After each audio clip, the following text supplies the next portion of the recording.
a vibrant garden with colorful flowers, including Scaevola Aemula. Hello, fellow gardening enthusiasts.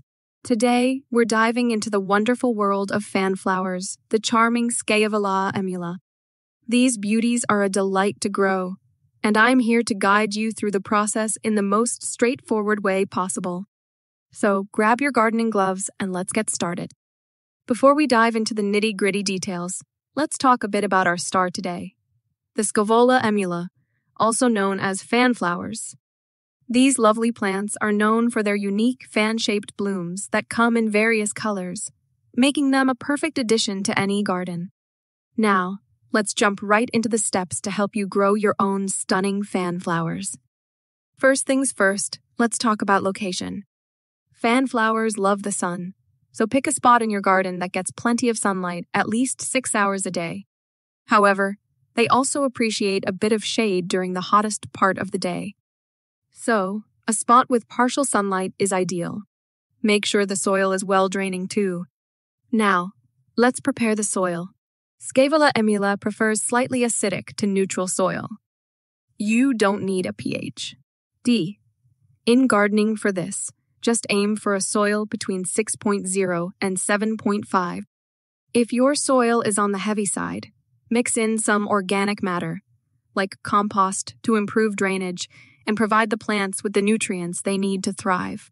Time to get our hands dirty. When planting fan flowers, make sure to space them about 8 to 12 inches apart. This gives each plant enough room to spread its lovely fan-shaped branches.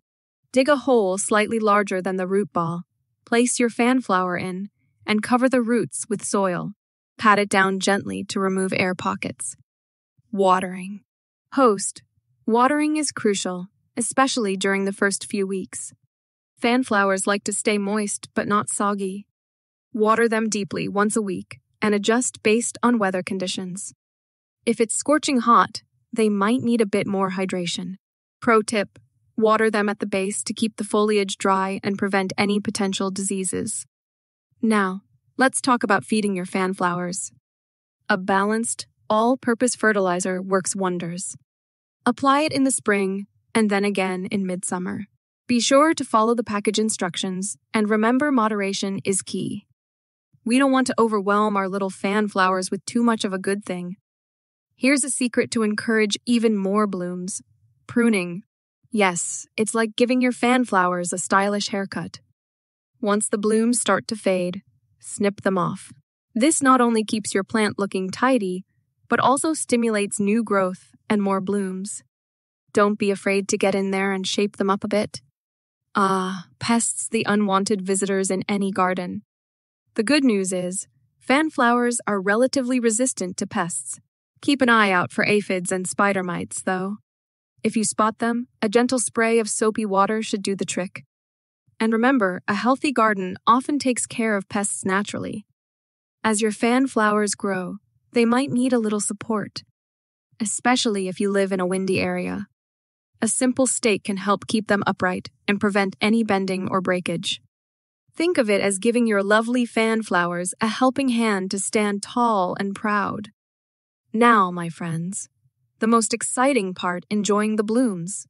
Fan flowers are prolific bloomers, and their fan-shaped petals add a touch of whimsy to your garden. So, grab your favorite beverage, sit back, and relish the beauty you've nurtured. And hey, don't forget to share the joy with your friends and neighbors.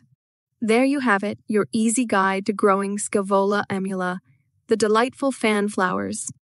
With a bit of sunlight, well-draining soil, and some TLC, you'll have a garden full of these charming blooms in no time. Remember, gardening is a journey, not a race, so enjoy every step. Happy gardening, everyone! Thanks for joining me today. If you found this video helpful, give it a thumbs up and subscribe for more gardening tips. Until next time, happy gardening!